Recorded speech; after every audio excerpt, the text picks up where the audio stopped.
কিছুদিন আগে আমি আমার এক বন্ধুর বাড়ি গেছিলাম। বন্ধুর বাড়িতে বন্ধু আর তার মা একা ছিল। বন্ধু আমাকে তার মায়ের সাথে এক রেখে তার প্রেমিকার সাথে দেখা করতে গেছিল। তখন ঘরে আমি আর আমার বন্ধুর মা অ্যান্টি একা ছিলাম। হঠাৎ করে অ্যান্টি তার ঘরে আমাকে ডাকল। আমি আমার বন্ধুর ঘর থেকে অ্যান্টি ঘরে গিয়ে অবাক হয়ে গেলাম। কারণ সেই সময় তার আচরণটা একটু অন্য রকম ছিল। তিনি আমাকে তার কাছে যেতে বললেন। আমি কাছে যেতেই আমাকে বলল। আমি তার কাছে যেতেই সে আমাকে বলল, এখন তো তোর বন্ধু নেই, তোর বন্ধু এখন তার প্রেমিকার সাথে দেখা করতে, আমার দুজন আছি, কি করে সময় কাটানো যায়? তার কথা শুনিয়ে আমি অনেক অবাক হলাম। তার কথা শুনে আমার মনে নানা প্রশ্ন ঘুরতে শুরু করল। অ্যান্টি নিজেই আমাকে প্রস্তাব দিচ্ছিল আমি নিজে থেকে, তাই আমি নিজে থেকে কিভাবে না বলতে পারি। তাই আমি অ্যান্টি আর পাশে গিয়ে বসলাম আর বললাম, বন্ধুরা, আজকের আবার একটা নতুন গল্প নিয়ে চলে এসেছি। গল্পটা অনেক স্পেশাল, তার কেউ মিস করো না। আর হ্যাঁ, গল্পগুলো ভাল লাগলে অবশ্যই ভিডিওটা অবশ্যই লাইক করব আর চ্যানেলটা অবশ্যই সাবস্ক্রাইব করবেন। আমার নাম নীলু। আমি কিছুদিন আগেই আমি স্কুল শেষ করে কলেজে ভর্তি হয়েছি। সেখানেই আমার সাথে রাহুলের প্রথম আলাপ হয়।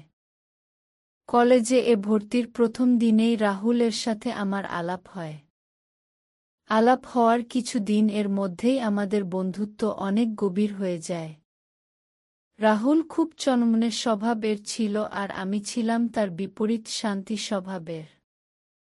কলেজে রাহুলের মতো ছেলের সাথে আলাপ হয় আমার একটু সুবিধা হয়েছিল। কারণ আমি তাড়াতাড়ি খুব একটা কারোর সাথে মিশতে পারতাম না সহজে। খুব অল্প সময়ে এর মধ্যে বন্ধুত্ব হয়ে যাওয়াটা আমার কাছে হাফ ছেড়ে বাঁচার মতোই ছিল। না হলে হয়তো কলেজে আমাকে একা থাকতে হতো। কলেজে চলাকালীন আমাদের বন্ধুত্ব অনেক গভীর হয়ে গেল। এমনভাবে প্রায় ৩ মাস কাটার পর একদিন ছিল রাহুলের জন্মদিন। এর দিন রাহুল আমাকে বলল, আজ বিকেলে তোকে আমাদের বাড়ি যেতে হবে গু। আমি কারণ জিজ্ঞাসা করাতে সে কিছু বলল না। বিকেলে তার সাথে বাড়ি গিয়ে বুঝলাম তার জন্মদিন আজ। আমি তাদের বাড়িতে ঢুকতে দেখিলাম একটা মেয়ে আমাদের দরজা খুলে দিল। আমি অবাক হয়ে রাহুলকে জিজ্ঞাসা করলাম, তুই যে বলি তুই আর তোর মা থাকিস বাড়িতে, তাহলে এই মেয়েটা কে? তোর কি বোন আছে গু? এটা শোনার পর মেয়েটা হেসে উঠল। আর রাহুল আমার কাঁধে হাত রেখে বলল, বন্ধু, এটা আমার বোন না, এটা আমার মা গু। এটা পৃথিবীর সেরা মা। সেটা তুই ভাবছিস, সেটা অনেকেই ভাবে। আমার যখন বাইরে যাই তখন কেউ বিশ্বাস করতেই চায় না যে এটা আমার মা। আমার মা এত ইয়ং দেখায় কারণ আমার মা রোজ জিম করে সকালে। প্রতিদিন সকালে উঠে মা আগে জিম করে তারপর সব কাজ করে। এটাই আমার মায়ের তরুণ দেখানোর আসল রহস্য। তার মা নিজের প্রশংসা শুনে রাহুলকে বলল, ওরে, তুই কি এখনই দাঁড়িয়ে গল্প করবি নাকি বন্ধুকে নিয়ে উপরে যাবি? এটা বলার পর রাহুল আমাকে উপরে নিয়ে গেল। কিছুক্ষণ পর দেখি অ্যান্টি খাওয়া নিয়ে হাজির। বিরিয়ানি, মাংস, পনির, মিষ্টি আর কত কি। আর অ্যান্টির হাতে খাওয়াতগুলো সত্যি অনেক সুস্বাদু ছিল। তাই আমিও অন্ডির প্রশংসা করে পেট পুরে খেতে লাগলাম। রাহুল আমার পাশে বসেছিল। এমন সময় তার ফোন এলো। বুঝলাম তার পাড়ার বন্ধুরা ফোন করেছে। রাহুল আমাকে বলল, তুই খেতে থাক, আমি কয়েক কেটেই ফিরে আসছি গু। রাহুল চলে যাওয়ার অ্যান্টি আমার পাশে বসে পড়ল। আমাকে আরও বিরিয়ানি তুলে দিল খাওয়ার জন্য। আমি অ্যান্টিকে বললাম, আমি এত খেয়ে পারব না অ্যান্টি গু। অ্যান্টি বলল, ঈসব পারবে, তুমি প্রথম আমাদের বাড়িয়ে এসেছ, ভালো করে আপ্যায়ন না করে ছাড়ব না গি। আমি লক্ষ্য করলাম অ্যান্টি আমার দিকে তাকিয়ে মাঝে মাঝে মুচকি হাসছে। খাওয়া শেষ করে আমি অ্যান্টিকে ঘর গোছাতে সাহায্য করছিলাম। এবার দেখলাম অ্যান্টি আমার খুব প্রশংসা করতে শুরু করল। সে বলল, রাহুলের মুখে তোমার অনেক কথা শুনতাম, আজ তোমাকে দেখলাম, তুমি খুব ভালো আর নরম স্বভাবের ছেলে, তোমার মতো একটা ছেলের বন্ধু হতে পেরে রাহুল অনেক ভাগ্যবান। তুমি রাহুলের সাথে বন্ধুত্ব রেখো, ও তোমার সাথে থাকলে জীবনে অনেক ভালো করবে। এই সব শুনে আমি হেসে ফেললাম। তারপর অ্যান্টি আমার ফ্যামিলি কথা জিজ্ঞাসা করল, আমি কোথায় থাকি, কে কে আছে বাড়িতে, এই সব। ঠিক এমন সময় রাহুল চলে এলো। এসে সে বলল, বুঝলি নীলু, মা তোকে খুব পছন্দ করে, মা আমার কোনো বন্ধুদের সাথে এত কথা তো দূরের কথা, বাড়িতেও আসতে দেয় না। রাহুল এই সব বলার মধ্যেই আমি সময়টা দেখলাম। আর রাহুলকে বললাম, কি ভাই, এবার চল আমাকে আমার মেষ ছেড়ে দে গি। এই বলে অ্যান্টি আমাকে বিদায় আলিঙ্গন করে আবার আসতে বলে। কিছু আমার কোনো জানি না মনে হচ্ছিল, সে আলিঙ্গন কেমন একটা আলাদা আভাস ছিল। পরের দিন কলেজে এসে রাহুল বলল, নীলু, খিমা তোর প্রশংসায় পঞ্চমুখ, আমাকে সারাক্ষণ তোর দেখে শিখতে বলে গু। আমি বললাম, তুইও আমার সাথে থাকতে থাকতে আমার মতো হয়ে যাবি গু। দিন দিন আমাদের বন্ধুত্ব অনেক দারুণ হচ্ছিল।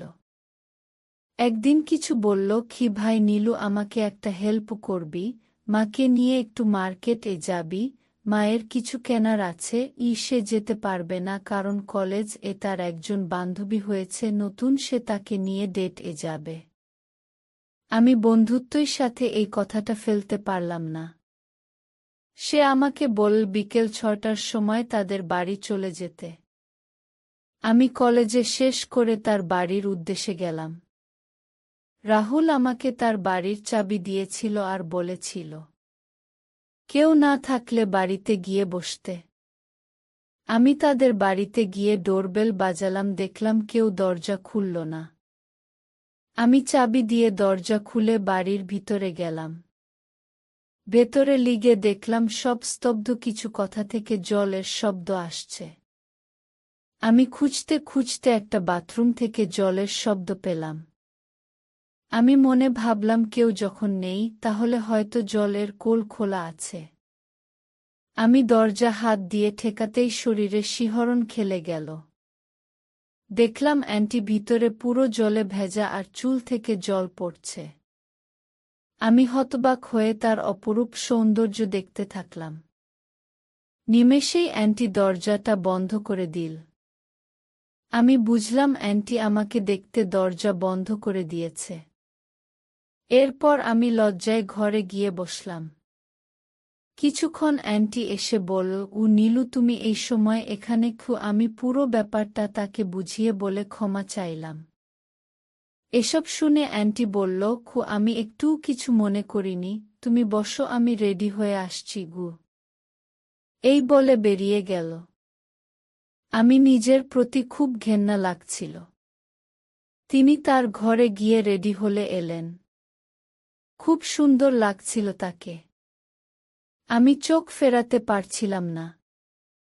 কিন্তু তাকে দেখতে আমার একটু ইতস্তত লাগছিল। অ্যান্টি আমার গাল টিপে বলল, কি ভাবছ? আমি কিছু মনে করিনি গি। চলো তাড়াতাড়ি করি, আমাকে ফিরে রান্না করতে হবে আবার। আমি নিজেকে সামলে নিয়ে তার সাথে বেরিয়ে পড়লাম। তাকে আমি বাইক নিয়ে পুরো বাজার ঘুরলাম। বাজার থেকে ফেরার সময় সে আমার 2 কাঁধে হাত রেখে বসল। বলল, এবার থেকে আমি তোমাকে নিয়ে বাজার যাব। তুমি আমার কথা মতো দোকানে নিয়ে যাও, তোমার বন্ধু তো একটা দোকানে বসে থাকে আর আমাকে পায়ে হেঁটে বাজার করতে হয়। তুই কত সুন্দর আমার ব্যাগগুলো আনলে, আমার সাথে সব দোকানে গেলে। তার এই কথাগুলো আমার মনে দাগ ফেলতে শুরু করল। বাজার থেকে বাড়ি ফিরে অ্যান্টি রুম চলে গেল। আমি বসে আছি এমন সময় নতুন ক্যান শাড়িটা পরে এসে আমাকে বলল, কেমন লাগছে? আমি বললাম, ভালো লাগছে, কিন্তু একটু দিলে সামনেটা। সে বলল পিছন থেকে একটু টাইট করে বেঁধে দিতে। আমি পিছন থেকে ব্রেকে দিলাম। সামনে এসে দেখি সে চোখ বন্ধ করে দাঁড়িয়ে আছে। আমি সামনে যেটাই সে আবার বলল, কেমন লাগছে? আমি তার উত্তরে বললাম, আপনি এমনি দেখতে অনেক সুন্দর, এখনো অনেক সুন্দর লাগছে, সিনেমার নায়িকাদের মতন গু। সে লজ্জায় লাল হয়ে চলে গেল। ঠিক এমন সময় রাহুল এর ফোন এলো। সে জানাল সে ফিরবে না আজ, কিন্তু মাকে এক বাড়িতে রাখবে না, তাই সে আমাকে থাকতে বলল। এদিকে অ্যান্টি ঘর থেকে বেরিয়ে এসে বলল, রাহুলের কি খবর গু? আমি মিথ্যে বললাম, খুঁজে রাহুলের স্যার কাজ দিয়েছে গু, সে আজ রাতে আসতে পারবে না।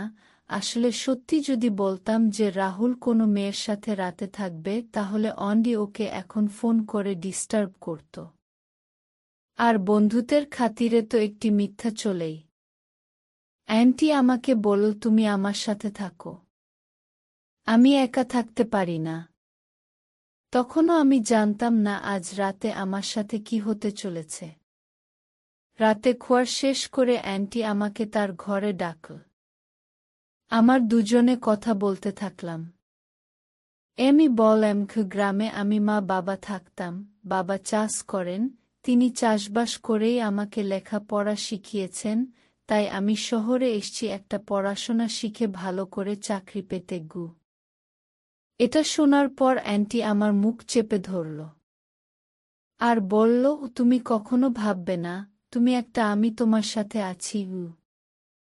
আমার মনে মনে কেমন একটা সন্দেহ হয়েছিল। আমি কথা কাটাতে বললাম, আমাকে একটা শোয়ার জন্য পোশাক দিতে। অ্যান্টি আমাকে বলল, রাহুলের ঘরে আছে। আমি রাহুলের ঘরে চলে গেলাম। পোশাক চেঞ্জ করছি, হঠাৎ করে দরজায় খুলে অ্যান্টি ঢুকে পড়ে আমাকে স্পর্শ করল। আমি ভয় পেয়ে গেলাম, তাকে ধাক্কা দিয়ে দূরে সরিয়ে দিলাম। অ্যান্টি বুঝতে পারে যে ব্যাপারটা একটু বেশি বরাবর হয়েছে। সে চলে গেল। আমি ঘুম থেকে উঠে পরের দিন রাহুলের সাথে কলেজে চলে গেলাম। কিছুদিন কেটে গেল। একদিন আমার মেস বাড়িতে শর্ট সার্কিট এর জন্য বিদ্যুৎ চলে গেল। জানতে পারলাম এখন বিদ্যুৎ 2 দিন পরে আসবে। কিন্তু 2 দিন পর কলেজে এর এক্সাম ছিল, তাই পড়তেও হবে। রাহুলকে জানাতে সে চলে এলো আমাকে নিতে। তার বাড়িতে থেকে পড়ব কিছু দিন এর জন্য। আমি সব বইগুলো নিয়ে চলে গেলাম। গিয়ে দেখলাম অ্যান্টি আমাকে দেখে আসলো। কথা বলে চলে গেল আবার রাহুল এর ঘর থেকে। কিছুক্ষণ পর রাহুল এর ফোন এলো। সে চলে গেল, বলল সে ফিরবে না কারণ কলেজের সেই মেয়েটা ফোন করেছে। অ্যান্টিকে সেটা জানাতে না। হঠাৎ করে অ্যান্টি তার ঘরে আমাকে ডাকল। আমি আমার বন্ধুর ঘর থেকে অ্যান্টি ঘরে গিয়ে অবাক হয়ে গেলাম। কারণ সেই সময় তার আচরণটা একটু অন্য রকম ছিল। তিনি আমাকে তার কাছে যেতে বললেন। আমি কাছে যেতেই আমাকে বলল।